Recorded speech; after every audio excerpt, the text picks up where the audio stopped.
Hi, I'm Ken Jr. and welcome to Train World TV. Here you'll find the latest and greatest in model trains. If you're a returning subscriber, welcome back. And if you're new to our channel, we're glad you're here, and I invite you to click the subscribe button and hit that bell notification so you'll never miss a video. Now, we'd also love to send you exclusive deals and special announcements that you won't find anywhere else. So be sure to sign up for our emails, TW Text, and stay connected with us on Instagram, Facebook, Twitter, and TikTok. Don't forget, you can shop online at trainworld.com for all your model train needs. Now, without further ado, enjoy today's video.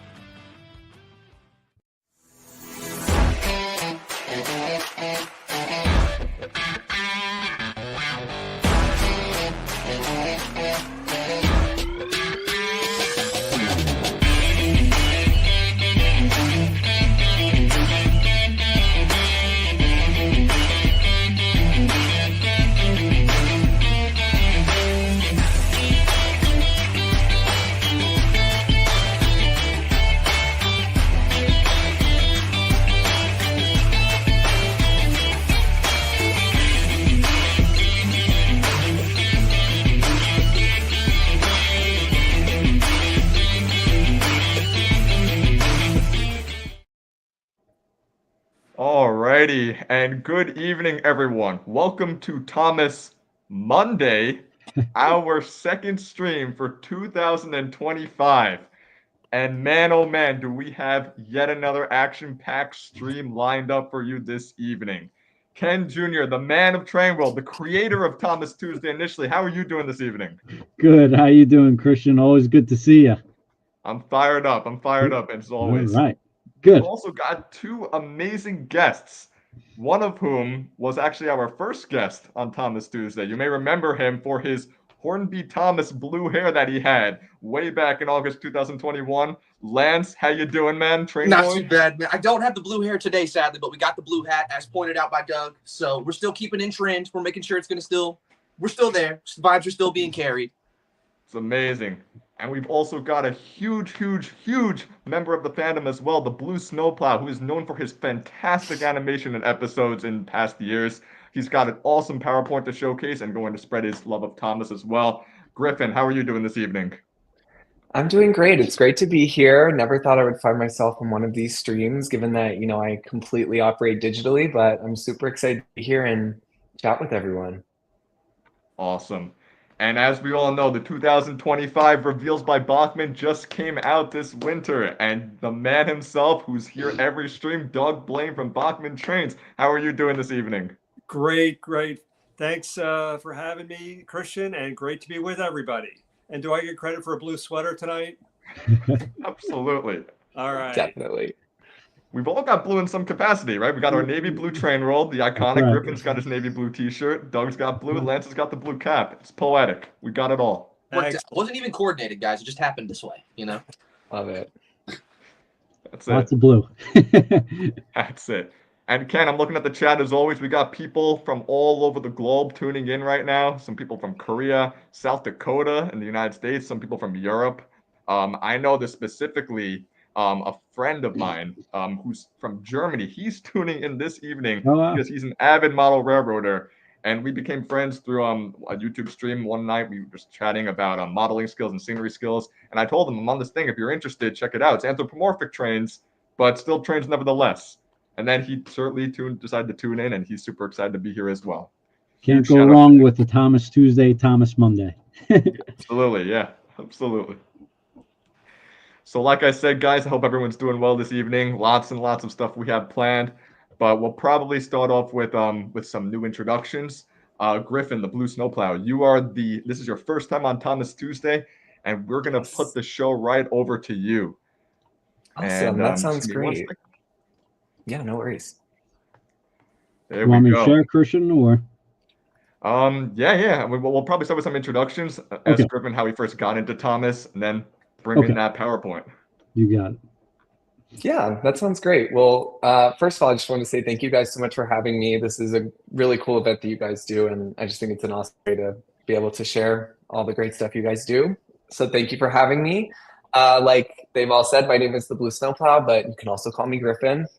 I have been creating videos since 2018, but I've been a Thomas fan for basically my entire life. I think that's the case for most people. And it's just one of those things I never really proud of. And I'll get into it more when I present, because I'm kind of good in lieu of having a model or a layout to show you all. I'm going to kind of just take you through my journey in the community. But I started in 2018, and I started doing something very different, and where I've ended up is really cool, and I'm excited to talk about it. Awesome, awesome. Very good. It's now a good time to bring up that PowerPoint, Griffin. Let's do it. Fantastic. All right. Let's share the screen. Okay. Awesome. So yeah, like I said, I'm the Blue Snowplow, and I'm just going to walk you guys through how I got to where I am today and all the different forms and mediums of creativity that I've explored in the community. So who is the Blue Snowplow? This is a new little spiel I put together recently, so I'm kind of doing a little testament now, but it is a fan-made, nostalgia-driven, and parody-focused online persona of me, Griffin, dedicated to delivering high-quality storytelling and branding across a wide variety of mediums. That's like my new little byline that I'm going with. We can move on, sorry. So going back to what I mentioned earlier, the idea for the Blue Snowplow started in January of 2018. And I've always been inspired and interested in Thomas fan content. Even when my interest in the show sort of faded away, YouTube and the fan content that was being posted on there in the early to mid 2010s was just always very compelling to me. And I was very inspired by a lot of those creators, and kind of felt very called to sort of exercise my own creativity and storytelling. And, the Blue Snowplow was born. So we'll get into a little bit more if you want to go to the next slide. So I don't know that I've ever really expounded upon this, but the Blue Snowplow, my username, comes from the circumstances under which I did create my channel. So I live in a very coastal area, or my family lives in a very coastal area. And when I was in high school in 2018, we had snow, which is like unheard of in the area. And like I live 20 minutes from the beach. So it was just a very serendipitous event. And I've always loved winter. It's just always been my favorite season. But this year, I kind of felt like I don't know, there was just something that I was just like, I'm going to take some wooden tracks outside. I'm going to take some of these trains that I have, and I'm just going to take photos with them. And doing that process, and like, I don't know, just having that moment of like, creativity really inspired me. And a couple of days later, I decided to start making videos, and I started my channel. So these were the photos that started it all. Don't know if I've ever shown these before, but just like, really was something beautiful, and I felt like there was more that I wanted to do, with my creativity. So this was just the start for me. So I did start in models, did start with the toys. We can go ahead and move on. So if any of you may remember this, my first two videos were what I called camera tests. And it was basically me seeing what it would feel like to film a video, edit it, post it on the internet. And, I had a great time doing them, but it was a very rudimentary exercise. And, I was very eager to see how I could sort of evolve and, continue to express my creativity in more and more ways. So this was a very rough beginning for me, but it was a start. The seeds were being planted for sure. And then as I progressed throughout the rest of high school, I tried a couple of different mediums. I wrote a couple of scripts for people, just sort of worked within the community creatively in different ways, trying to sort of see what worked for me and what I was, drawn to. And, I really enjoyed being able to do live action work and to be able to film in live action, but we'll get into more of why I eventually switched to digital later on. But I had a great time with both of these, experiences working with these two mediums, but something always felt a little bit like I wanted to do more, and we'll get into that in a second. So in August of 2019, I moved away to college, and my family also moved. So a lot of my physical collection was no longer in my possession, and I kind of knew that I wanted to continue making videos as the Blue Snowplow, but wasn't exactly sure what that would look like. So I started to sort of pivot and think about how else I could, create content and, work on videos and express that. So as everyone knows, the next thing that would happen was I downloaded Trains 2019, and just a great software. And it's a really funny story, but I started in the basement of my dorm room, like hiding this from all of my college friends because we were all to each other. And I was like, if they see this, they're going to not want to hang out with me anymore.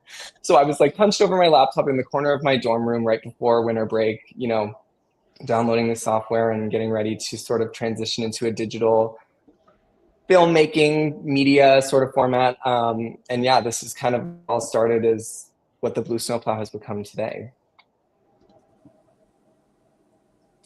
So in the interest of brevity, I won't necessarily go through the last 5 years, but when I first started using Trains and filming digitally, I was very focused on trying to sort of emulate the show in a way that I felt would help me understand more about my own creative abilities. And so I had 2 projects kind of running concurrently throughout 2020 and throughout the pandemic. And those are displayed there. They were called TBS Classics and TBS Stories. And, during the pandemic, it was really tough, but I found that this was a great sort of escapism for me. And so I had a great time sort of figuring content that was very similar to the original show, but I did feel like it was a bit stifling to me creatively because there was still something missing for me, which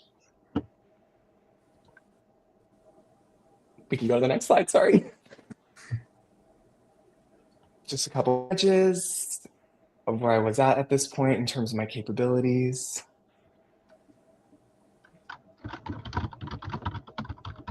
And we can keep going. I kind of like started a segue and then forgot I had pictures.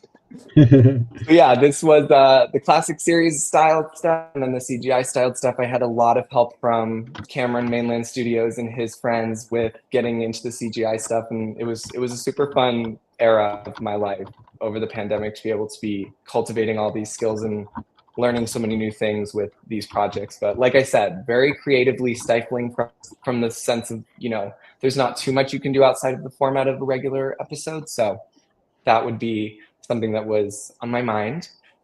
We moved throughout the year of 2020.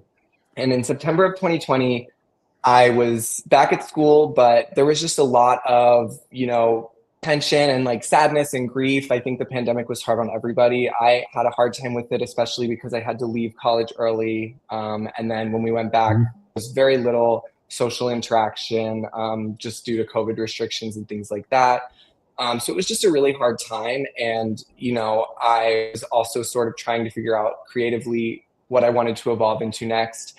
And so I've always been a huge fan of film and television. And so I started to just sort of mine my personal interests in those 2 areas. And a genre that I ended up landing on to sort of create and express myself was horror. And that would be kind of the next step that I would ultimately take in the Blue Snowplow journey. So if anyone's familiar with the book, The Monster Under the Shed, that was my very first sort of horror adjacent piece of work. And actually, it really was not going to be anything crazy. I didn't necessarily have what would eventually happen planned out in my head at this time. It was sort of just more of a, something that I was interested in doing, a genre that I was interested in at the time. And again, Cameron was super helpful in getting this initial video up. And then as soon as it was done and I watched it all the way through, I kind of had this feeling that I had never really had before, that was just, letting me know that I was on the right track, no pun intended. And it just felt very satisfying and creatively fulfilling. And it's just a feeling I'll never forget. And from then on, I knew exactly what I was going to do with this art form and, how I was going to present it. So that is how I transitioned from models to what I do now. And if we go to the next slide, I think I have some more photos maybe. Oh, yes. Well, 20 to 2023, it was all just about the horror. That is really where I focused my attention. I think Thomas is very comforting, but I think that growing up is very scary. And so placing Thomas in a horror lens, especially using elements from the show, especially season 5, which is very notable for being a little bit more edgy, as I'm sure everyone watching knows. Just sort of bringing those 2 things together was just a really satisfying creative endeavor that, just kept giving me more and more to work with. We can go on to the next slide, I think now, maybe the photos. Yes, these are the 5 short films that comprised sort of 2020 to now. We pretty much wrapped everything up in 2023, but I did to put them all together last October. So this is kind of the fruits of my labor since that year, and it's my proudest work, and I'm just so glad that, you know, everyone has enjoyed this. So these are the ones. And then we can keep going. I think I may have some more photos here. Yes, these are just some of my favorite images or pieces of imagery from the work I've done. It's just sort of taking these characters and these locations and these premises and just sort of mapping them onto something a little bit more complex and nuanced and something that has a little bit more grit, I think is just really, really fun and really exciting for me. And I also like to just talk about this because I think the Blue Snowplow can be very pigeonholed into being, you know, I just talked at length about how I love doing horror and all these types of things, and the storytelling is, of course, paramount for me. But I also view the Blue Snowplow as sort of an exercise in marketing and something that allowed me in my personal life to grow beyond what I thought I was capable of. When I entered college, I was actually studying to be a teacher, and my work with the Blue Snowplow kind of showed me my abilities outside of that, you know, subject matter. And so it has really just opened up a lot of opportunities for me. And so while yes, work is first and foremost like a storytelling piece, and that is the most important part, I think that the presentation and aesthetics of my work and the way that I'm able to sort of share things with my audience are equally as important to me, and something that, you know, I was able to grow through this, and something that I'm so grateful for. And I guess if I just had to give any takeaways to like my experience and, you know, everything that I've been able to do in the community, is just to figure out what you love to do and find people that you love to do it with, and then figure out how to share it with as many people as possible. I think if you can do those three things, you will feel like the satisfaction and like pride in yourself that you've never felt before. And I think it took me a long time, as you can see, to like figure out exactly where I fit, but you know, I think it's been an amazing opportunity. I've met so many great people through the community, and, you know, I'm really excited to continue in 2025 with, you know, even more things. So yeah. Words of wisdom. Absolutely. Yeah. Thank you guys so much. Didn't have too much to show, but I appreciate everyone for listening. Like I said, super excited to do some more new stuff in 2025.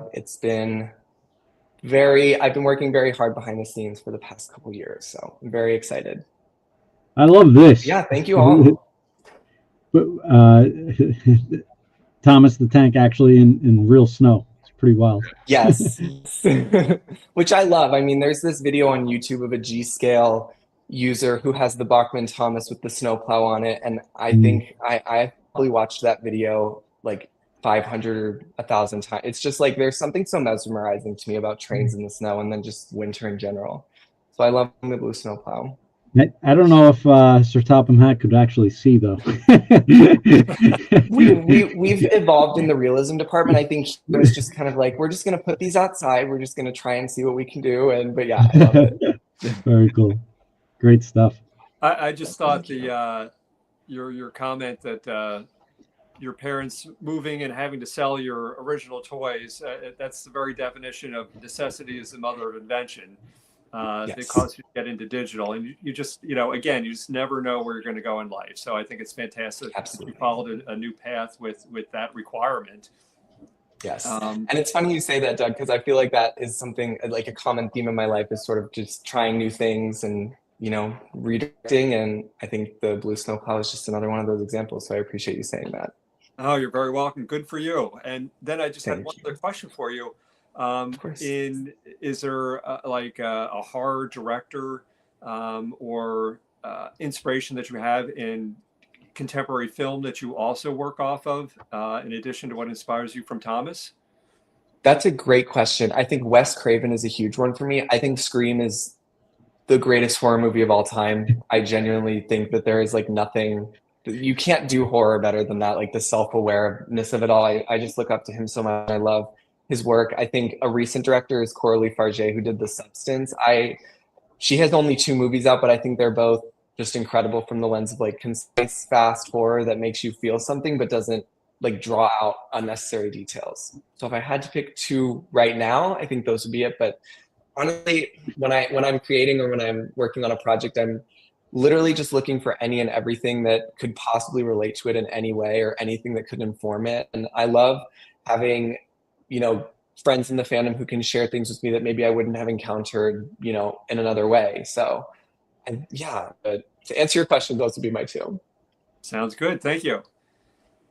Yeah, and I'll basically also reiterate, and I think it was just absolutely cool that you started out with with Wooden Railway intangibles, and then of course you then transitioned into the animation aspect of it, which still is going to encourage people to go onto Train World and Bachman and buy those characters that they see from those episodes too, which is what we always want at the end of the day, right? So I think it's cool that in any different capacity or environment, Thomas, there's many different venues for us to appreciate and be inspired. So thank you so much for sharing your journey there and showcasing many, many pictures. And I think that a lot of people in the chat, including a few people who I know have not seen your content just yet, are going to go to your channel and check out those horror films because, I'm telling you guys, there's a lot to really take in there, slowly but surely.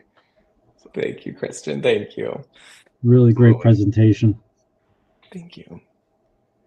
All right, and before we transition to Lance, guys, just there was a question in the chat about a raffle. Yes, there is going to be one, and let's just say it's going to be a large raffle this time. So stay tuned. Stay tuned. Oh, yes. Do you want to start it now in the interim? Let's keep them waiting, Ken. Okay, we'll keep them waiting on the raffle. But I did want to show something. I want to share my screen before Train Boy goes on. So this was a while ago. And someone looks a little bit different, but we'll let you pick out. Oh my goodness! This was in 2021, and I'm assuming it's like when COVID was around because I got the COVID scarf going on. But wild times, so way back, and it's been a long journey. But Christian has done a great job. Bringing this channel to new heights and levels that we've never seen before. And quite honestly, there's a lot of train dealers either shrinking down or closing up, but we have definitely been on a rampage and growing. And the Thomas section for Train World and with Bachman has just been increasing, and just Thomas in general has just been a growing segment. And it's amazing how this but I think Lance, you were saying that it was one of our first Thomas Tuesdays, or could be the first Thomas Tuesday. But, I could be wrong there. I'll tell you what, it's long enough to where I was drawing a blank on it, but probably. So, but it's pretty amazing how far things have progressed, and of course we wouldn't be able to do it with everybody's support out there. So we appreciate everybody tuning in and watching, and especially Bachman for being such a great partner and grower in this segment. So we truly appreciate that. But lots of great stuff. This is all gray hair, guys. That's what my hair used to be. Model railroad will do this to you. Be careful. Yeah. This is all gray hair. Yeah, and the mustache has progressed as well as a better hairstyle, I think, for me. So no change for me. All right, so Lance, kick it away. Yeah. I'm not really sure where to start. Really quick before anything, I got to give a huge thank you to Griffin of the Blue Snowplow for even making this presentation. I'm not very good with Google Drive, I learned. So shout out to him for making all of this possible. At the last minute. I guess all I really have today, or I wasn't really sure what to show today, so I figured why not the things I'm working on the most recently, and that is N-Scale, or the N-Scale Bachman Thomas range. What do you think the best way to kick it off is, Griffin? Should I just, or Christian, should I just show off the train? Should I start the drive? What's the... Well, let's first, just for the folks who are new to the chat, could you please tell us a little bit about yourself and your channel and all that? I wasn't prepared for that. Maybe they haven't seen you 5 years ago. Shoot, I'm sorry. You would think I've had plenty of time right now to figure out the answer to this one. But I'm Train Boy, or Lance. I've been into trains for a very long time. I think it started when I was about 2 months old, thanks to my mom. I grew up in a small town in Kentucky, so there really wasn't a lot to do besides get in the car when you heard the train crossing or the train horn and go watch the trains. I was a very restless baby, so that was apparently one of the only ways she could get me to calm down. I think I was 6 months old when I got Thomas and the Magic Railroad, and that's kind of what set me in stone. I'm at the point now where I've got Thomas tattooed on my body several times. I recently found out I'm going to be a father, and I guess this will be a bit of a name reveal. I'm thinking to name him Oliver, which is not a Thomas name, but like it's a little bit of inspiration from there. Congratulations. Thank you so much. That's pretty much. I'm just a guy who fell in love with Thomas at a very young age, and for some reason it stuck. Got me through pretty much my entire life. Very good. Very good. And now your kid's got a whole collection to look forward to. I don't think he has a choice but to like trains at this point. I mean, how much I do. Were you ever contemplating Thomas as a name? I was for a little bit. I would say it to my fiance just to mess with her a little bit. I'd be like, "Hey, Thomas," or like James or Percy, and she'd be like, "That one's too inspired." No. Too inspired. So I think Oliver's a good middle ground. You know what I'm saying? Cool. That might be that's what we're leaning towards right now. But we'll see. We'll see. Awesome. God bless. Good luck. That's a great name, and glad to hear that the fandom is going to increase by 1. Congratulations. We'll see. We'll see. Awesome. Awesome. So Lance, you've lately been diving into N-Scale, right? You've got a layout on the way. You've got multiple models to showcase. So where do we begin, man? Man, I'm not really sure where to. So if you know me, you know that I'm the most indecisive person that could ever exist when it comes to layouts. I've always either had to make a new one or I get a new idea. This one I'm kind of designed to have to lock myself into. So not to keep talking about being a dad or something, but this is built pretty high. If I stand up really quick, you can see it's about chest high for me, and that's because whenever the little one is around, I don't want him to be able to reach it and stuff like that. And it's also built into the wall, so there's no just getting a new piece of wood replacing it. This one is the one I'm locked in for currently. We have a video on the drive to show off of that. If you guys want, I can show a little bit more closely. I don't know if I've revealed what this layout's going to be yet, but I think it might as well do it now. I'm pretty sure it's going to be Kildane.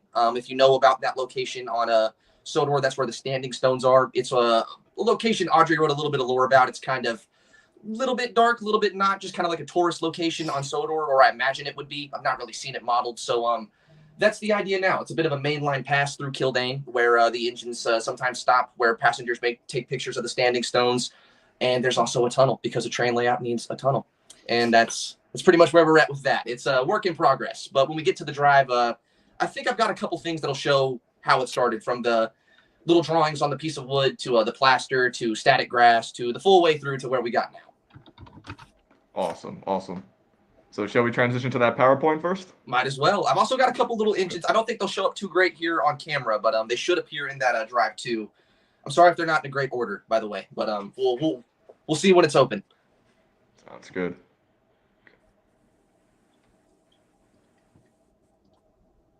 Sorry, are you sharing this one? Who's sharing that one? I am. This is all my fault, guy. I was not prepared. So everyone in stream, blame me. Blame me. Okay. The is that the presentation PDF? Because that one I can't open. I thought that was the same PDF. Sorry, as Lance. For some reason, it apologies, guys. Open. Yeah, I sent the link, Ken. Yeah, the link doesn't open for some reason. That's why I thought it was the previous PDF, but it's different. Sorry. Man, leave the train boy to show up and mess stuff up. Come on, guys. No. Here, I'll tell you what. Maybe I can share my Christian- screen, actually, because I do at least have the pictures lined up here. I think we have them in Discord. Yeah. If that's okay, Ken, I'll share my screen. Yeah, that would be great. All right, guys, just one sec. There we go. Okay, Alrighty. So I guess that's that's Ginty for our first one. I've kind of recently because I've gotten into N-Scale, just new ideas keep flooding into my brain, and I had a Thomas that was sitting on my desk. It was sadly my only Thomas, so currently I'm without one. But just it came into my mind. I don't know if I want this to be Thomas anymore. I'm the kind of guy who we'll see when I get to Gordon.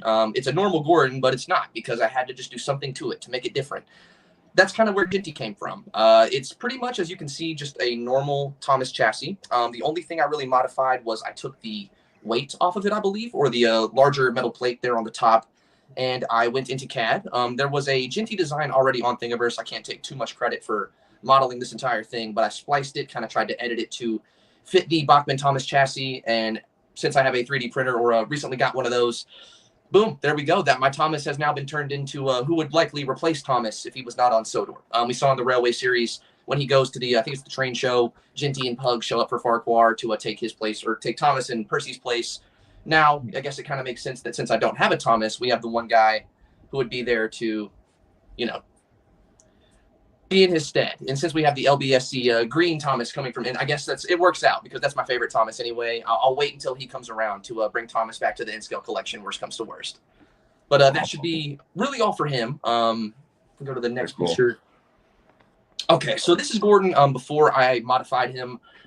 It's pretty much just with this picture, I really wanted to highlight how simple it is to modify the in-scale train. Now, this will probably spoil the big modification he has. I'll try not to do it just yet. I don't have anything against CGI. I should say that. Griffin, don't hate me now. I love CGI, but when it comes to a model series, that's just my tried and true. So when it comes to I do a lot of the faces. That makes two of us, Lance. Well, yeah. When it comes to the faces, I try to keep it model series. Gordon here, or in that picture, has a sleeping face. Currently, he has his angry face. These are all made by Rexecutions, 3D printed either in-house or by my friend Trainstorm or Lewis from Thomas Tank Merch.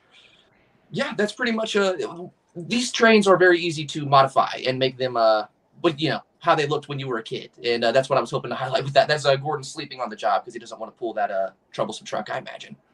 Yeah, I was about to say, I mean, I got off the rails vibes, you know, that very opening shot. Is that the face? Like, yeah, I actually don't. Is it the face? Probably. Yeah, when he's like sitting in the siding.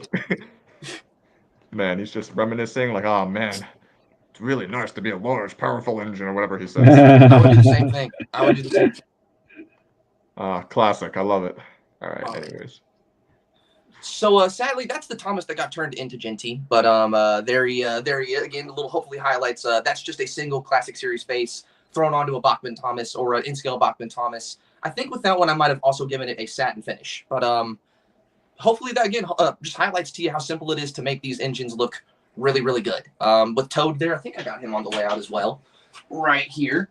Same thing. I mean, on Thingiverse, you can find Toad faces. I believe it's by Ephraz who made that, or I might have had that user wrong.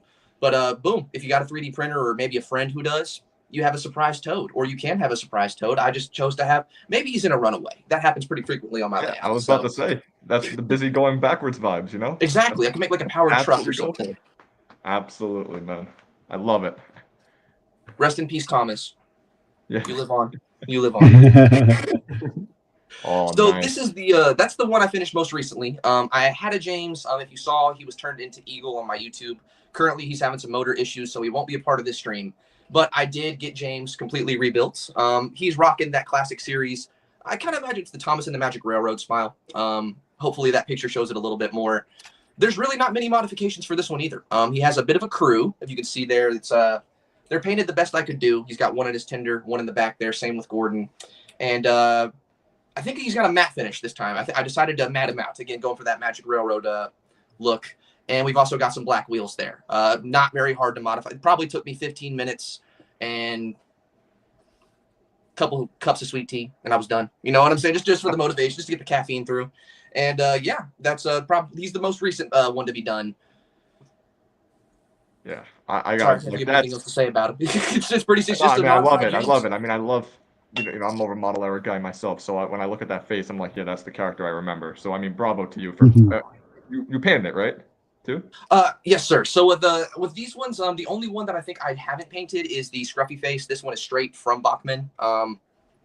Not gonna lie, that he already has the tongue in the tooth. I didn't want to have to redo that. Bachmann did it for me. You know, I gotcha.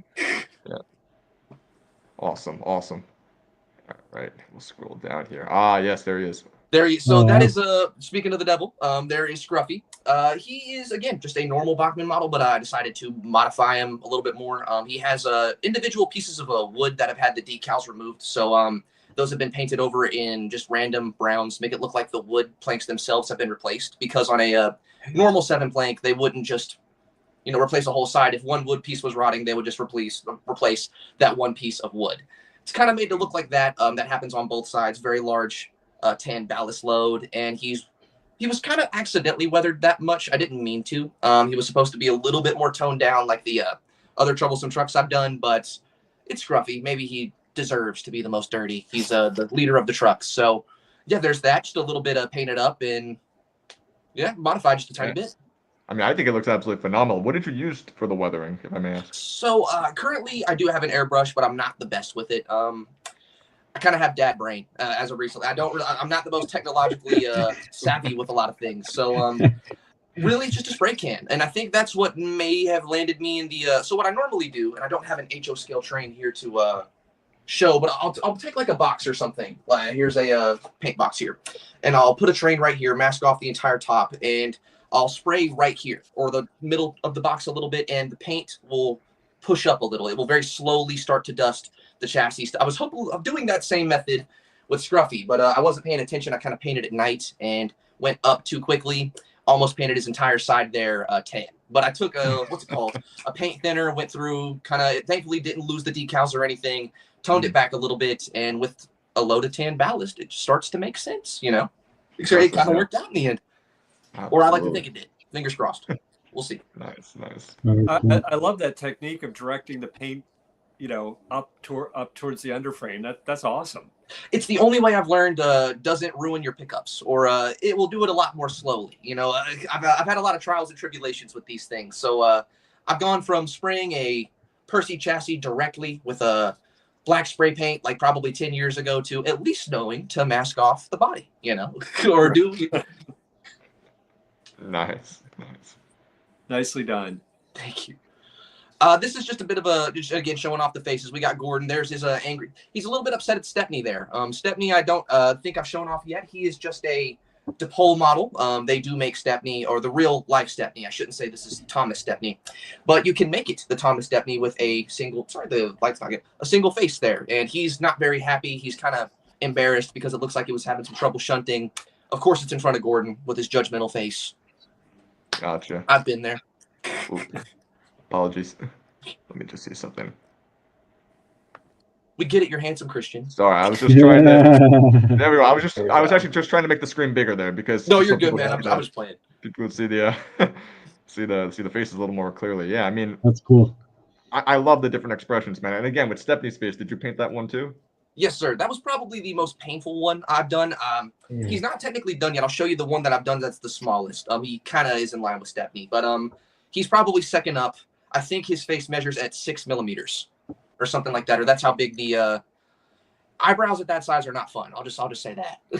They're not fun to paint.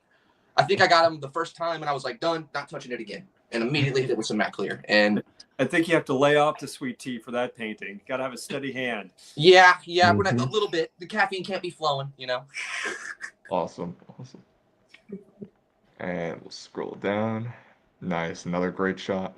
All right, so here we have, this is slowly starting off what I did to Gordon. I don't know if I have the progress pictures for it, but my Gordon, as you can see there, is now domeless. This is probably, you can't trust a domeless engine, and Gordon is upset. So what other reason would he be upset? Besides that, maybe he's domeless now. And he also does pull a lot of freight on my layout, so maybe I didn't need to do that. But now if you see a domeless Gordon running around at a train show, or if I'm ever able to take this layout around and you see that, you know it's probably mine. He's got the angry face there. He's got doing the domeless or taking away the dome was actually not that hard, or not as hard as I expected. I've done the same thing in HO scale, and that one was surprisingly more difficult because I didn't know as much what I was doing at the time. But with this guy, I just kind of took the reference of when he actually does lose his dome in the show, made a little CAD or file for it on the 3D printer, printed it out, and built a little bit of drilled a little hole there where the dome should be, used a Dremel to open it up a little bit more, sanded down the dome so it actually looks like he's missing it rather than just a new piece sitting on top of it. And now he has a bit of a reason to be upset. He's almost as if he was going too quick again. His dome flew off. I do plan to, and somebody commented this on a video, leave a little dome or maybe 2 or 3 just around the layout. And if you see it, there it is. There's Gordon's dome. He's just, you know, a little nod to it. But there's that. That's why he's so upset. James hasn't got anything like that yet, so he's just smiling away. Yeah. The troublesome truck is there to just show that he's not a big engine at all. James is the same size as Gordon with a troublesome truck, so there's that if you wanted to know. Awesome. There he is. Before I gave him his tinder back and was slowly doing the modifications. I'm sorry I don't have anything too close up to show it, but yeah, if you can see that at all, there's Domeless Gordon. He is on a video on my channel now too, I believe. I think that video came out already. Yes. Sorry, I'm everywhere tonight, guys. It's It's all good. This is great. There are the modified troublesome trucks. Hopefully my anxiety doesn't get me again through this one. They're again just normal modified troublesome trucks. I believe I have a short on my channel showing how these ones were made. It's just you take troublesome trucks apart, figure out what colors you want them to be. I really like the dark green troublesome trucks that I believe were in the hit era. So why not make some of those? The faces are also 3D printed, I believe, from Thingiverse. The same person who made the Toad faces also has those faces in the same file pack. Yeah, just a modified trouble. One's got the coal load, one's got a ballast load, and one's got a tan ballast load, or maybe just different type of rock there, or Scruffy Dust there in the back. Awesome. Here we're getting to the layout. This is just that's the tunnel as it was taped and papered up before any plaster or anything got to it. As you can see there, the track is also taped up. Word to the wise, if you're going to be working with plaster of any sort, cover up your train track because it's not fun to clean after the fact. Absolutely. For sure. I can tell you for first-hand experience, that is not fun to clean. Especially Mr.'s modeled all of Sodor. Pretty cool. At this rate, I'm getting there. Just they're not all together, sadly. Yeah, now just to close up here, I'm looking at the tunnel portal on the wall there. Is that Woodland Scenics that you use? Yes, sir. Yes, sir, it is. I believe they're different stones. The hobby store I go to didn't have the matching tunnel for the matching retaining walls, but close enough. We'll see when I paint them. I kind of paint them the same color, so I don't know. Maybe when they were building this tunnel, they ran out of the stone they were using for the tunnel portal itself, used different ones for the retaining wall. You know, it's sadly did not end up as perfect as I wanted, but hopefully the painting techniques, as you'll soon see, helped hide that a little bit. Awesome. Yeah, I was actually looking at the train. Your story's a good rationale for changing up the stone. It's all right. That works. You know, weirder things have happened on the island of talking trains, I imagine. You know, it's there's more things to worry about, I guess. Yeah, Ken, I was looking at the site actually at Tunnel Portals just recently, just for fun, and I did see that you got the Woodland Scenics one. So guys, hop on Train World, get your Woodland Scenics Tunnel Portals because you know they come in all different scales too, not just N. They also come in HO. I think there's one in O too. So just check it out. This is, I believe, a double tunnel portal, right, Lance? I think yes. They should both. Yes, on both sides we got a double tunnel portal. Sorry. Fantastic. I see that you're really playing this blue coloring. Even with the tunnels. I just saw a comment here, Lance, sponsored by Painter's Tape. I should be at this point with how much money I've spent on it. I found a little weird, it's a weird method, but I'll take foam, I'll take any sort of, like I think I used a 2019 Bachmann catalog. I want to apologize, Doug.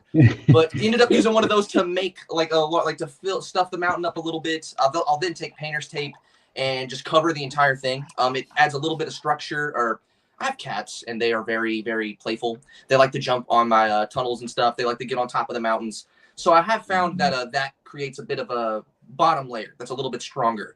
Then it's plastered over and painted over, and we start to lose a little bit of that blue. But it's really, it just helps with the structure of it all and making it look a little bit more realistic. Right now, it doesn't look, I think, like anything besides Painter's Tape. But once you throw a little bit of gray paint on there, it somewhat looks like stone, you know?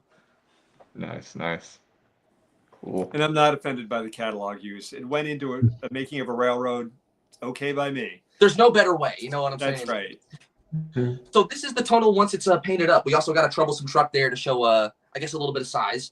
This is, I've never worked with the Woodland Scenics tunnel portals before. So this was very new. Normally I just, again, 3D print them, or it's a little bit of a simpler process. This was a little bit new to me. I'm trying to think of what the best way to describe how I painted this was. Painfully.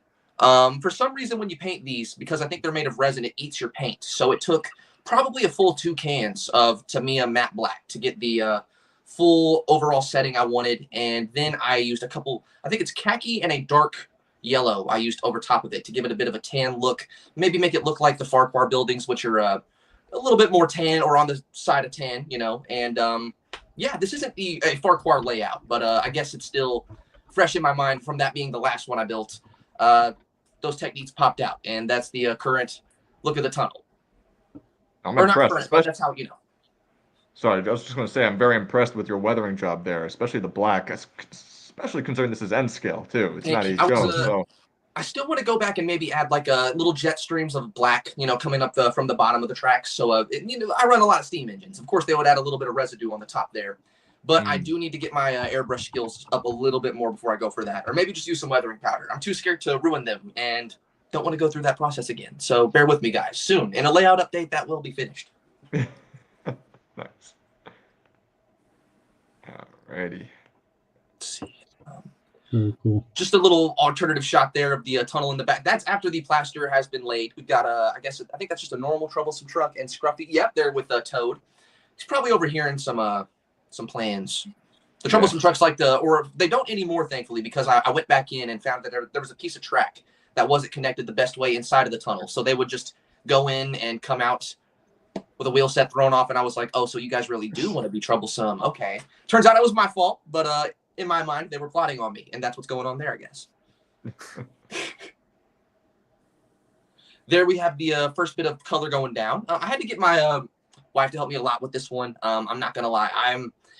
I've done landscape so much, but I still fall into the same tricks. I use gray for everything, for example, or you used to use a lot of grays for everything. Everything had to look very stonish, and it resulted in all my layouts kind of having a bit of a similar look. It was suggested by my wife again, hey, let's change things up a little bit. Let's make this dirt this time. Let's make it brown. We'll throw in a couple different colors, mix some new things in there, and that resulted in that color you see there, and in the layout looking 10 times more realistic. I do think I was making the mistake of using a lot of heavy grays and just unrealistic colors in the initial landscaping process before. I don't mean to, please do not think I'm trying to toot my own bell or anything here when I say it. I do think this layout is looking to be one of the better looking ones I've ever done. And that's really the whole goal when I make them is, I know I went through, probably last year alone, I had 7 different layouts, but the goal is just each one gets a little bit better. This one I'm kind of stuck with because it's built directly onto a shelf on the wall. And all of those tactics have to now come out. And that's the start of it, as you can see there. Not to over-explain some brown paint, but there we go. Lance, what are the overall dimensions of the shelf layout there? So currently it sits at a 2.5 by 8 feet. It's pretty long. It's not very wide, sadly. So it only runs with compact track. It was a very, very big scare when I first got Gordon because when Gordon was announced, that was probably what sold me in scale more than anything was when I figured out Bachman's sticking to it. I knew I could stick to it too. Yeah. But I knew that when I was going to make that compact track layout, Gordon might not run a chance of running. He actually is the only one who runs the main line so beautifully. I mean, James will do it, but Gordon pulls the long trains. You know what I'm saying? He runs it perfectly. Hopefully that means the same thing for Henry when he comes out, because he's being added to that roster too. Sounds good. Fantastic. All right. Very cool. Ooh, there we go. Oh, wow. All right. Scenery. So there we're getting into a little bit of the greenery. It's not too much as you can see there. This is just a little bit of turf. That's what I call the first step in the layouts. I like to go, a lot of this, as you'll soon see in the later pictures, gets completely covered up with static grass. So you don't really need to be too picky about the turf you use. But in my mind, this is how I figure out where everything's going to go. So the turf will represent where the static grass is to be laid on, later. Maybe the static grass misses a couple spots. Now you don't have to go back and reload the entire machine here. All you got to do is hope the turf below it covers it up. And it's kind of just the undergrowth. Here we can see a little bit of light green mixed in with a little bit of light yellow there in the back. Very early stages, but yeah, there's that. So I'm struggling for stuff to say about these things. I'm sorry, guys. Besides just layout part 6. Yeah. That's nice.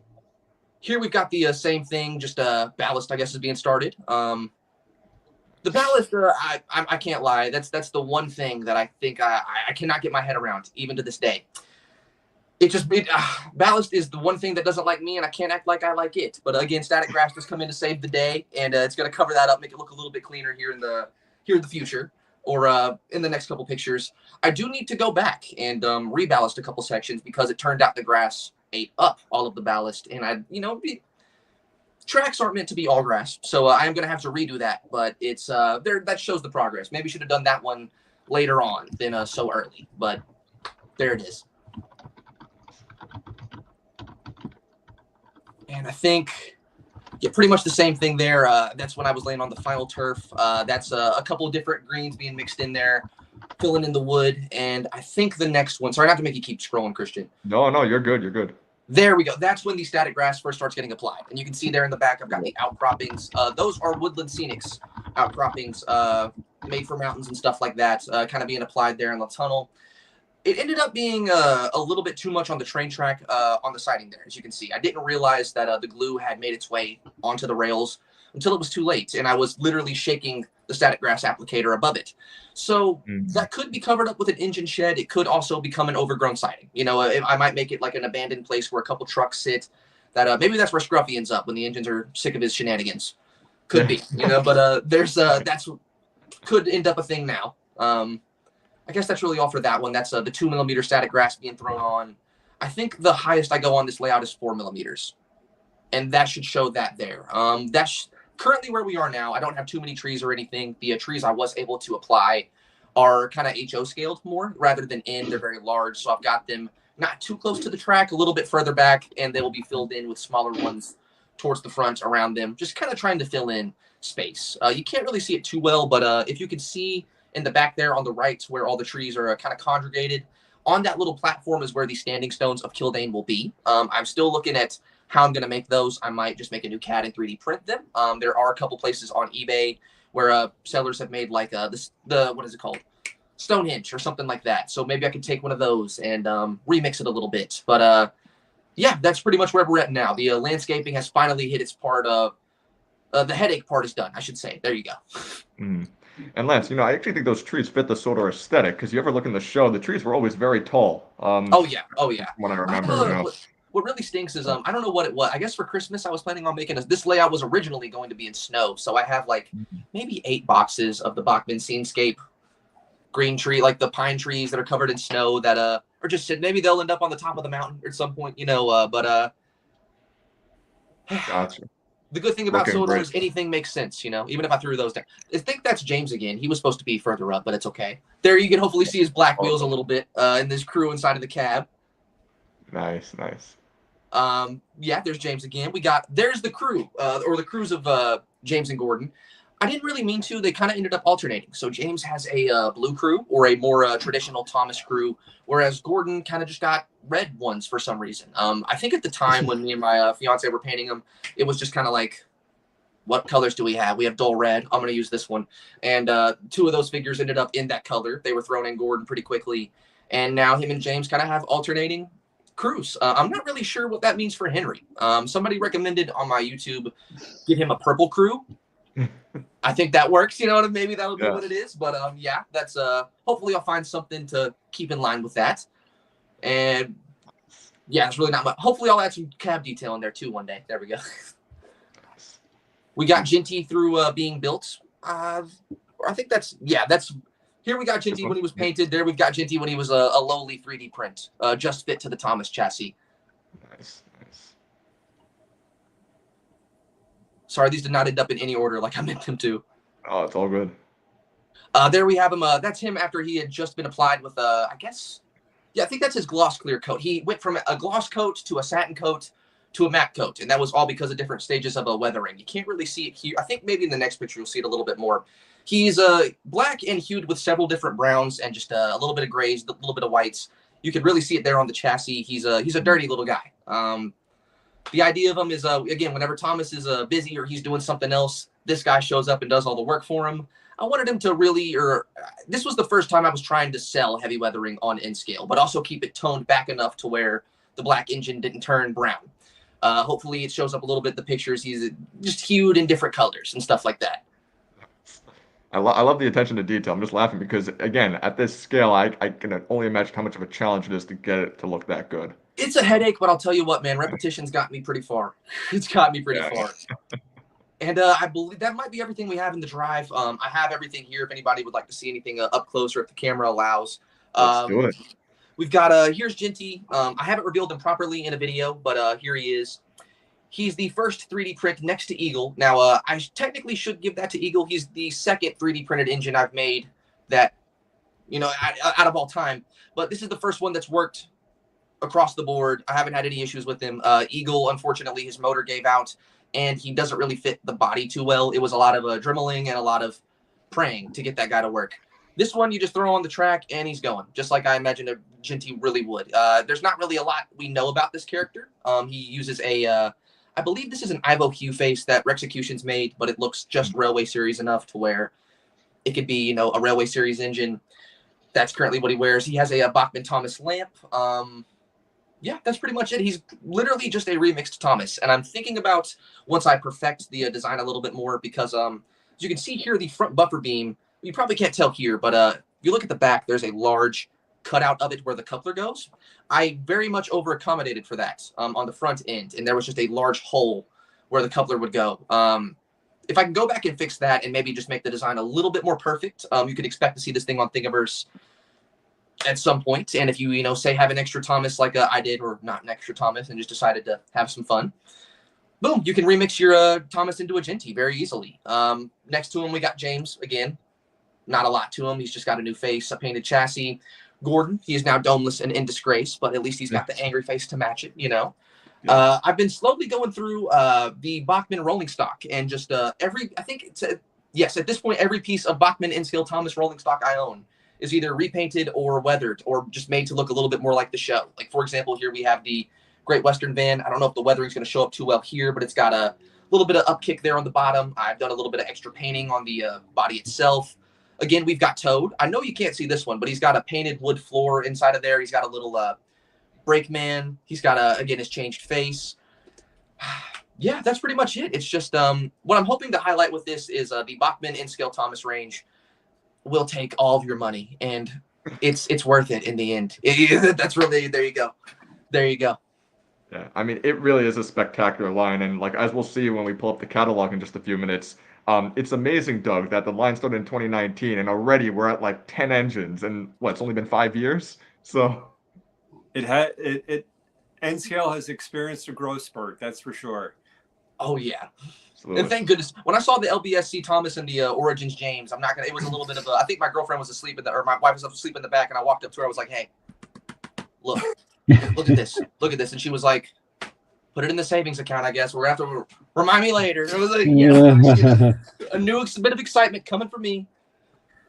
Well, I think it's great that your wife helps you out on your projects and does some painting and suggestions for the layout. That's awesome. Thank you. It's we're trying to get as much of it out as we can. I think I made the switch to N-Scale at a little bit of a wrong time because the little one is on the way. But again, hopefully the layout's built up high enough, and hopefully I can keep it away enough. I've got a lot of the the My First Thomas range. He's got all that stuff. I got him a train table coming soon, so hopefully he's focused on those trains and not these ones for a little bit. All right, I just had great work all the way through, but I do have one question on your layout. Yes, sir. Now that it's so beautifully done, how are you going to keep the cats off? Praying, a lot of praying, brother, a lot of faith. Like, that's really about it. Negotiating. Lance, when we did right now, I don't know if she's near me. I have a cat named Rosie, and if you see my YouTube, you know that she's a little Maine Coon. She's very small. She's my conductor. It's the best way. She's my conductor. She's my everything. She would normally be sitting in this seat, and I would have to be standing up doing my editing or something because she's not going to let me have this seat. Gotcha. She gets up here only to inspect. Like, I've never seen her swat an engine. I've never seen her do anything like that. But I feel like the day's coming where James is going to give her that wrong look. You never know. You never know. It could happen. Well, good luck with that, too. Thank you. Pulling off little cat tufts from the trees is inevitable every now and then, It's inevitable. Amazing. Lance, thank you so much again, showcasing the latest projects and always inspirational words. Brother, thank you for allowing me the chance. I'm sorry for talking so much, if anything. No, I probably should have had that Coke. You know what I'm saying before? This is not helping me, guys. Sorry about that. The energy is there, man. The energy is there. And, like, there are days where I wish I had that endless energy that you always have. It's amazing. Man, it's slowly draining because of the kid. I'll tell you that. It's not even out yet. All right. But anyhow, Ken, should we transition to that raffle now? That's it. Great job, Lance. Thank you. All right. So, for tonight's raffle. And we have questions. We have questions, Ken. All right. So Christian is going to ask a question. And we have a big, I guess, raffle for tonight. we actually went to Amherst a couple of weeks ago, and we stopped by the Bachman booth, and they had a great setup. It was truly amazing. So I do want to cover a couple of things, but we're going to raffle off a Bachman hat. So they were generous enough to let us raffle this off, and also a brand new Bachman catalog that I think that was the first time anyone had it at the Amherst Train Show, because we didn't even get ours, and I had to kind of slide one out the back door on this catalog for a raffle. So we got a brand new raffle for this Bachman catalog. I didn't even get a chance to look at this. This is how new it is and pristine. So great shape here. So Bachman catalog, and also we have a little bit of a sun-faded but cargo car for G-Scale. We haven't done a G-Scale raffle in a while, so we're going to do a G-Scale raffle. This was in the Trainland retail store. So usually when we display models in the showcase out front, they get a little sun damage, but all good. Great little cargo van. You could actually do a little weathering, so it could be a nice little project for that. So cargo car, Bachman G-Scale, and some hat, some catalog, and Christian is going to, I guess, pop off a question. But I did want to say for the Amherst show, a big shout out to Mark Jr., who stopped by, and he flagged me down. He's a really nice young gentleman, and just very nice, into Thomas Tuesday, and shared his enthusiasm watching our channel. So that was really neat. And as well as John. I met John, and it was just really nice to see all these Thomas fans at the Thomas booth, and we just had a great time. So I really appreciate everyone showing up there and sharing their comments, and to have Bachman a part of it. And I'll see if I could share this as well.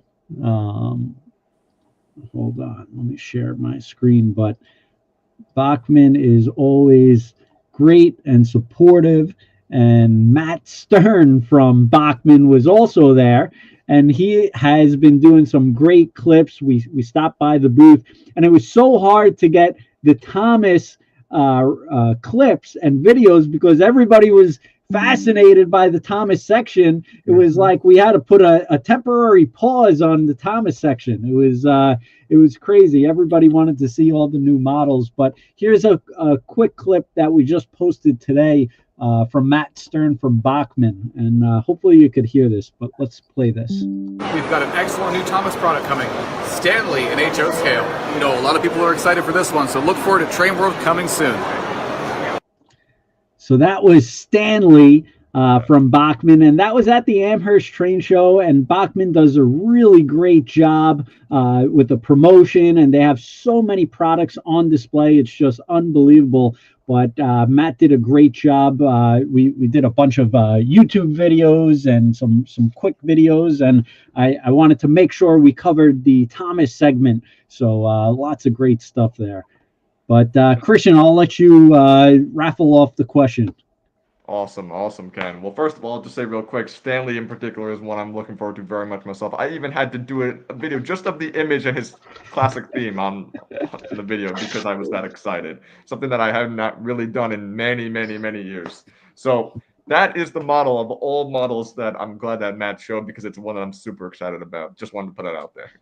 But anyhow, on to the questions. So I actually had help by both Griffin and Lance. So it's a two-parter, rolling stock theme, since it pertains to rolling stock, this G-Scale raffle. So Lance's question was, in the season 1 episode Thomas and the Trucks, aka Trouble for Thomas, how many trucks, including the brake van, were in Thomas's consist? Blue. Don't listen to me. So that was Lance. Yes. And Griffin's question pertained to the Flying Kipper. Now, I'm going to just choose something in the air because that's my favorite Flying Kipper themed episode. But how many trucks, including the brake van, were in Henry's consist in the Flying Kipper for the episode Something in the Air? Those are the two questions. Another stump Christian. Gotta keep it up, Ken. There's no slacking.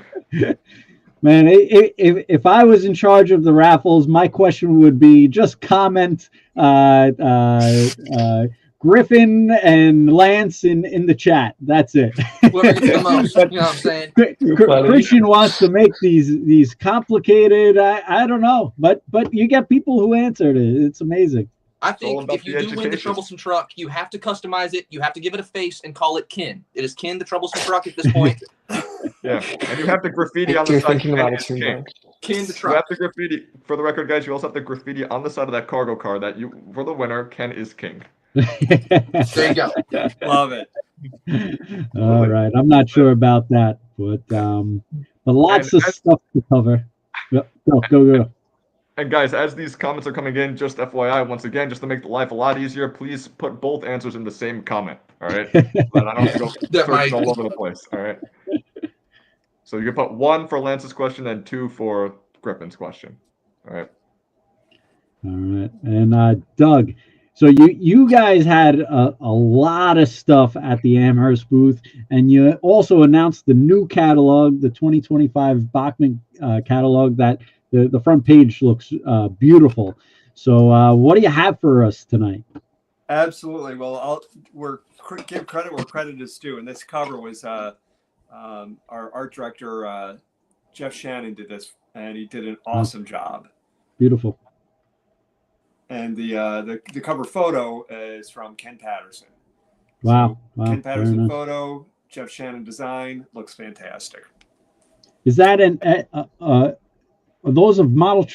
It looks so real. It looked from like the 1900s. It's just unbelievable. Yeah, it was actually looking real cool. Wow.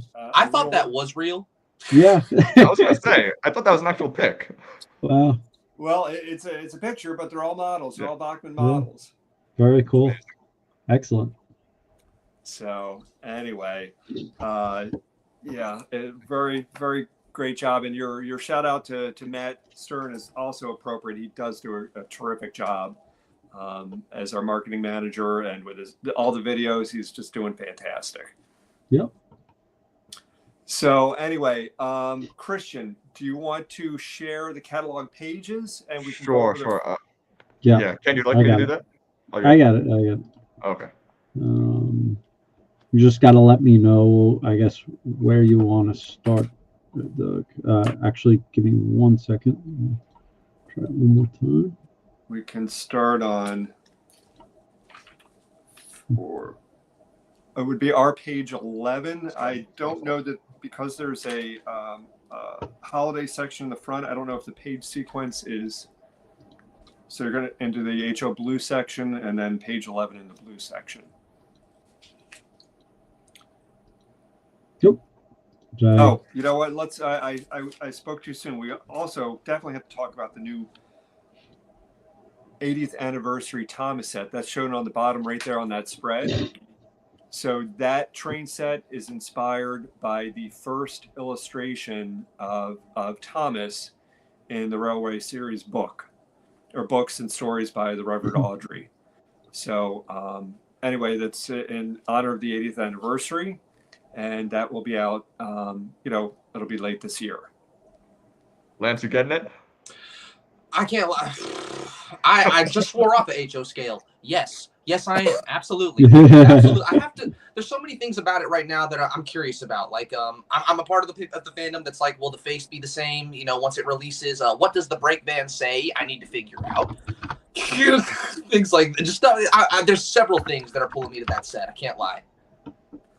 Doug, I'm also just curious. I'm just curious, Doug, if you wouldn't mind. You don't have to answer, but I'm just curious, what made you guys choose this over another type of commemorative item? I know you did the metallic with the banners for the 75th, I believe. So just what made you guys go in this direction? Probably the illustration itself was a good takeoff point for us. Mm-hmm. So I would say that's the answer right there. I don't know if you've seen, but there are a couple other, there's 2 vans that we'll show in a second. And those were, inspired by graphics provided by Mattel in honor of the 80th anniversary. Very cool. So- Very cool. I'm sorry to. I don't know if this is information you even have, Doug. Just for the sake of me and the fan. Well, do you know if the Thomas will release with a special face, or is that's a big point of contention right now? Is will it have the normal Thomas face, or do you have to give it a Railway Series face? Do you know if there's any changes there, or is that something that can even be answered at this point? Sorry if I'm asking. No, right now it's planned to have the original face. Okay. But now that we have the request, it can be something we can discuss. You hear that, guys? Twitter, calm down, please. Lance. Twitter, calm down. If this please. happens, Lance, all the credit to you. No, I don't need no credit. It's Twitter at this point. Everyone else. No promises whatsoever, but it will be something we will discuss. I have a 3D printer. I'll make it happen either way. And Doug, question on this 80th anniversary. I'm assuming it's a 1-year shot. Is it going to be like a limited, like the Golden Spike set that you did? Yeah, well, it'll just be one run. Okay, one run. Okay, so you guys really got to get your pre-orders in and focus on this because it's just a one-shot deal. Always a good idea. Heck Get yes. those pre-orders in. Huh. Can we get a Railway Series Percy next? And Doug, anything different on the box? It'll have a 80th anniversary theme. Oh, okay. So the Interesting. graphics will be different for it. Heck Okay, yeah. cool. Do That we know always what the breakdance- adds to the collectability. Does the I'm sorry, breakdance say like 80th anniversary, or is it like a Farquhar or something? I don't know that there was anything planned for that. I don't think it would say that in the original illustrations, but maybe I'm wrong. I could be wrong. I noticed it said something like a white. I don't know if that's accenting or if that's like words there on the bottom of the breakband, but that was the one thing that was getting me when I first saw it. I was like, what does that say? I have to figure out. I think. Let me look. I gotta look here. I'm asking the annoying questions. I'm sorry, Doug. No, you're fine. It's just it's an accent stripe more than it's not wording. Oh, okay. That's my mistake. I apologize. All right, no worries. All good here. All right, so the next page, Ken, is on page 11. Okay, I don't see. Oh, I got it. Understood. Okay, in the very lower right, we're showing a milk tank with the updated graphics. Very cool. So, or is that the cream tanker? It I is hope we've the milk identified tanker. that properly. What's that? It is the milk tanker. Yeah. Okay. All right, good deal. So that's coming out. It's been And Doug, if you verified can- and blessed by Christian. That's what we need. We need everyone's blessing here. That's awesome, though. All right, and then the next page, at the very bottom are the two 80th anniversary logos. There's a vintage logo on the, Oh, one on the wow. far right-hand corner, Those are sharp. Heck yeah. and then a vintage treatment for the one on the left. Wow. Very sharp. Those should do. I think those will be interesting to a lot of the fandom. And then on the Sodor China clay wagons, the one up on the right there, we had announced that at the NMRA show, but we've added the wording of Sodor China clays since we originally introduced it. Very cool.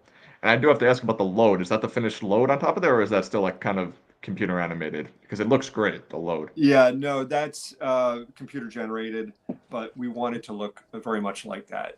It'll be like a chunkier, heavier texture, if you will, compared to our standard load for the troublesome trucks. Awesome. And of course, that beige color. Fantastic. Yeah, I'm gonna buy like 10 of those just for that. Life supply of sweet tea if you make it an N scale. Now, Doug, on these 80th anniversary, same thing like the set. Will it have a different kind of packaging, or? Yeah, the set will be have different packaging. Oh, Wow. will these have? Yeah. If anything, it would be a label maybe. Okay. For Okay. those. Cool. Yeah. Very neat. And limited as well on these. Correct. One year run. Correct. Wow. Very neat. Cool. Very cool. Collector's pieces. Definitely. Okay. All right. I'll put that on my baby shower list. Doug, I actually had a quick question, Doug. I noticed that you guys recently transitioned to having all the rolling stock on the packaging just say rolling stock. What was the thought process behind it? It's just production efficiency. Gotcha. It's very difficult to update not only every insert, but then you have to update per year when everything's produced, and it was just a Right. matter of efficiency to have all that information on a label. And That makes sense. anyway, yeah, just trying to keep things within reason as best we can. Cool. Cool. All right, let's see what else we got in HO scale. And for the Amherst people, they actually got a sneak peek of Sir Handel at the Amherst Train Show. They had the, I guess, pre-production model, or Well, or we was showed it a that final? last Thomas Tuesday. We showed Sir Handel. But it was also at Amherst. Correct. So yeah. they could see it in person. Absolutely. Yes, and we have a clip of that coming out. Matt Stern did a reveal on that, so lots of neat stuff.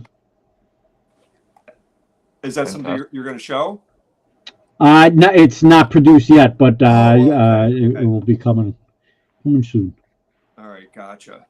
Ken, we forgot an item. You're going too fast. Oh boy! Oh, a bunch of items. There was one van.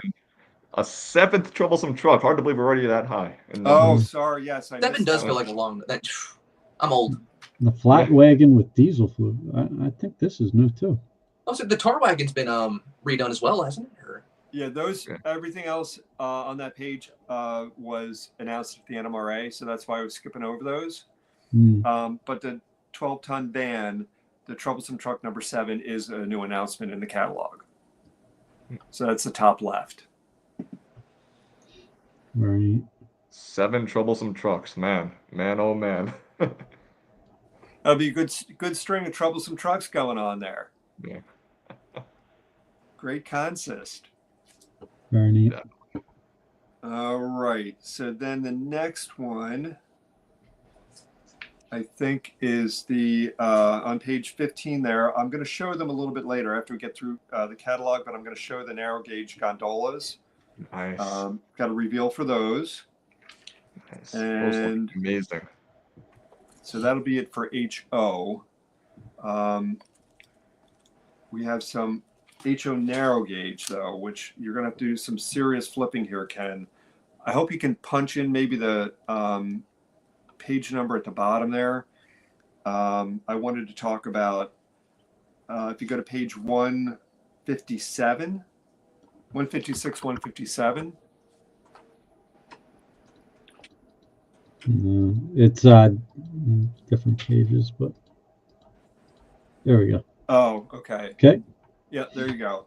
All right, so this is not Thomas specific, but we have Sir Hayden coming out, which is based on Sir Handel, or actually a little bit of both. Sir Handel is based on Sir Hayden and vice versa. So they're both Sir knighted Hayden in red and Sir Hayden in green. So, and then for the coaches, there's the Teleflin. Well, I have samples of those. We have a production model for the Teleflin carriage number 1, carriage number 2, and carriage number 4. So at first I thought this was a windshield wiper, but then I realized it was the truck, the couplers. Right next to metal. I realized it's the kind of coupler. Okay. Gotcha. All right. Well, while we're here, I will show these now. I've shown these before, but just to show you that we're making progress and they are in a package. So, you know what? No, that'll mess up your screen sharing. We'll just keep going, and then we'll come back to it. All right. So then we can zip over to N scale. Wow. All right, there you go there. So N scale, what's new is the LBSC Thomas, upper left, and Origin James right next to LBSC Thomas. And then in terms of rolling stock, we have the Sodor Scrap Wagon on the lower right.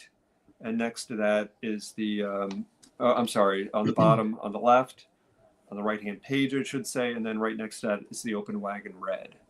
So those are new rolling stock wagon introductions. All right, Lance, you know what to do. My pocket's burning. My wallet's burning as we speak. And in HO, the LBSC Thomas was like huge, and even the Origin Gens. I mean, these are huge for M scale. Really awesome announcements. I'm not even buying another like normal Thomas until that comes out. My Thomas has to be the green LBSC. I'm making it. It has to be. Excellent. Do we? I'm sorry to ask again. Possibly another annoying question, Doug. But is this something we could expect, like maybe by year's end, since they're just repaints, or is this like probably early next year? More asking, so I know, like crib, green Thomas. Just kidding. The goal is to have it at the end of the year, but there's no guarantee. I understand. Yes, sir. All right. And that then last sweet teas, if that does anything, we'll slide that. And then our last introduction is in large scale, and that's also an LBSC Thomas. So that's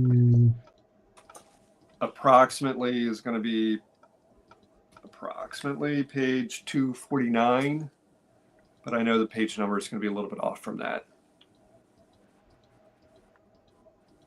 And actually, we're just showing the HO scale model. I'm gonna use that one anyway for illustrative purposes, but you get the idea. There is lower paint. Very cool. Neat. Awesome. So those are all new introductions at Amherst, and I think in general we did okay with the 80th anniversary editions in particular. So happy to bring out something new, something different, and the 80th anniversary was a good excuse. Wow. Cool. Very cool. Definitely worth Lots of celebrating. great stuff. Thank you. All right, and now I do want to show a couple things as I had mentioned. Let me just grab. I don't know where that other. Sorry, let me leave. Oh, there it is. Okay. So for these narrow gauge carriages, for the Teleflin coaches, this is coach number 1. Show you that's in a package. You know that's a good sign. Wow. So there's number 1. I have carriage number 2 here, and you've seen this before, but it's been a while, so I think it bears showing again. And per prototype, the carriage name and number are only on one side, and that is per prototype. And then finally, this is carriage number 4 for the Teleflin Railway.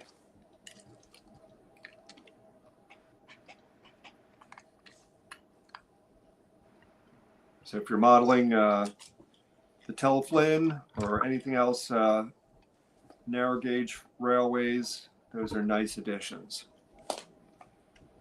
And then finally, also for narrow gauge, I had shown the first sample for these gondolas. So we have some painted samples now. I want to show you those. All right, this is a light gray. We have a light gray and a dark gray. See some detailing there. She started purring at that one, so that's got the cat approval at least. It's got Rosie approval. Say that again? She started purring at that one, so that one's got Rosie approval, it seems. The cat, I pulled her up to it. She started purring the moment she saw the open wagons. I see her up there now. I gotcha. All right, so there's the light gray. Then for comparison, here's the dark gray. We put some cat treats in those. There we go. Sorry, only one side's painted. Both sides will be painted. I showed you the wrong side on that one. There we go. And then this is the brown or oxide red. I'm not sure what we called it, but there we go. So that's the first painted samples of those gondolas. I think those are looking pretty good, pretty cool. Got some wood planking in the on the floor there. That's a fun weathering project right there. There you go. Got to inspire some new projects. So anyway, that's it. That's our new catalog introductions and a couple products to show you in real life. Very neat.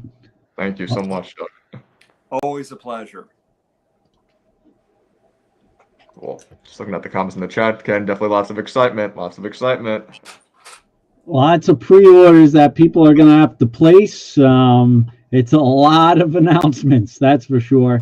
Not all of the announcements are posted yet. I believe we're still waiting on pricing. So as the pricing comes in and we're able to list them online, we'll continue to make announcements on Thomas Tuesdays, or today Thomas Monday, as we go through. But every once in a while, I'll throw Christian a bone there, and he gets excited with the new pricing that we just listed it up for pre-order.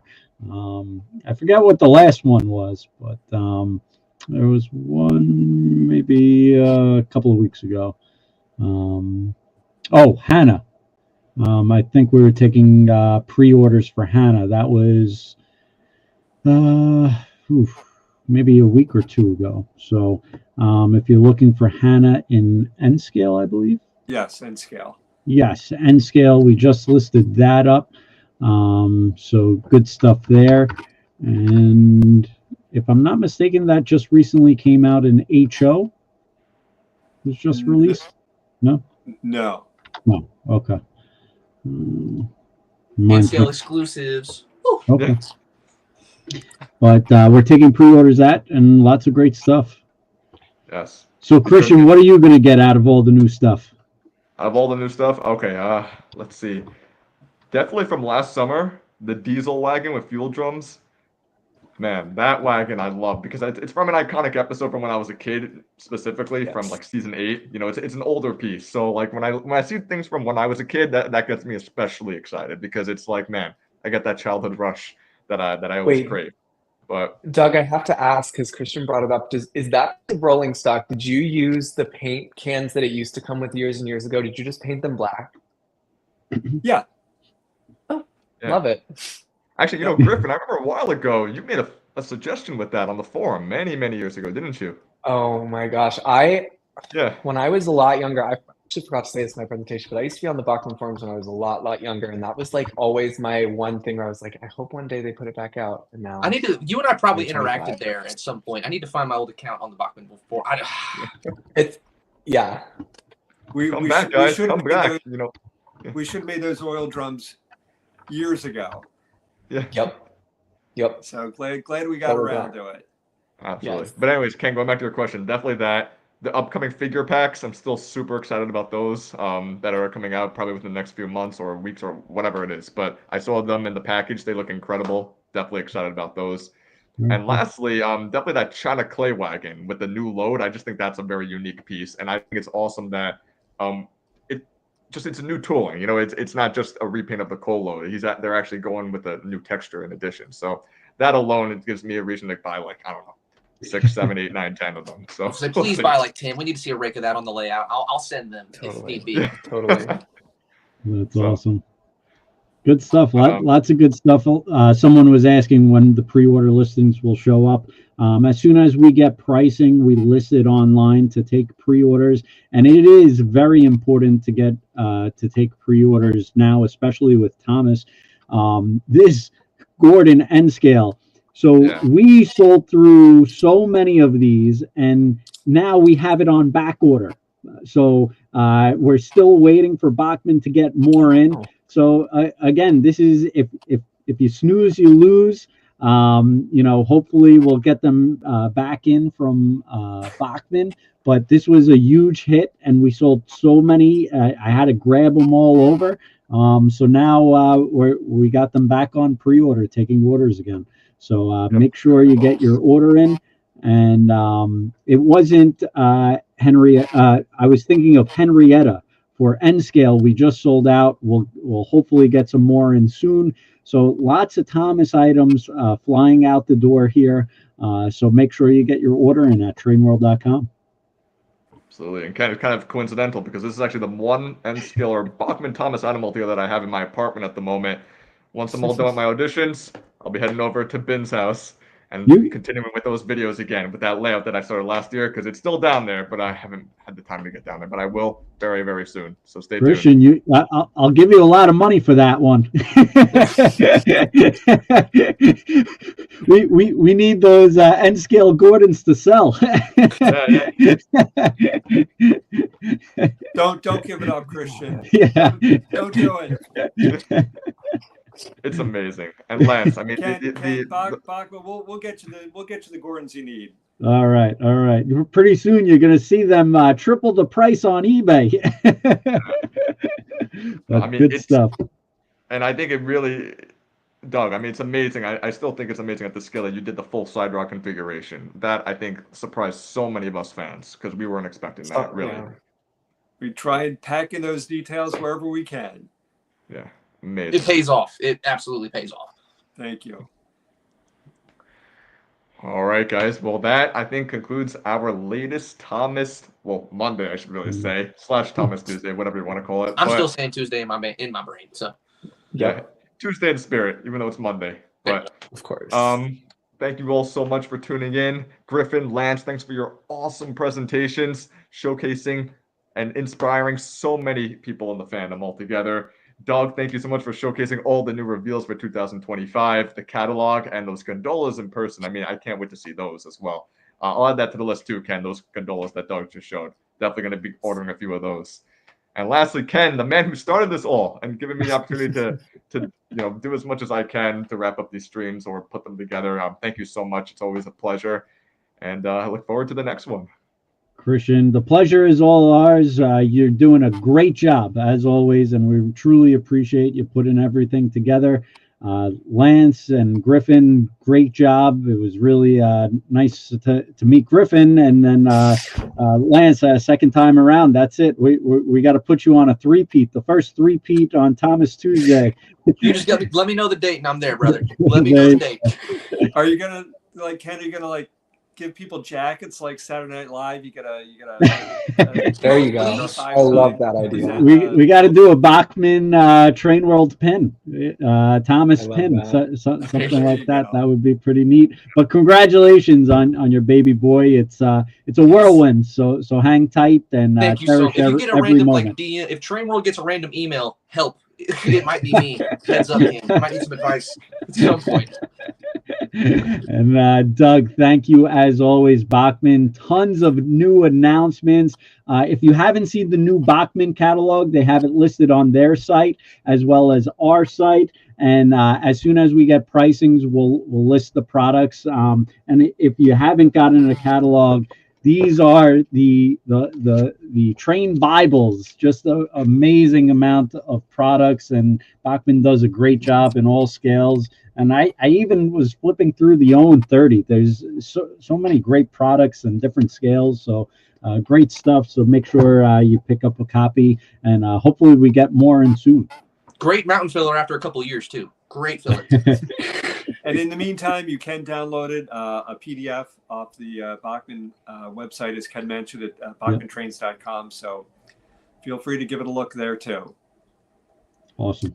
So Griffin and Lance, Ken, Christian, and everybody watching, all the fandom, thank you so much for having me again tonight. It has been a pleasure.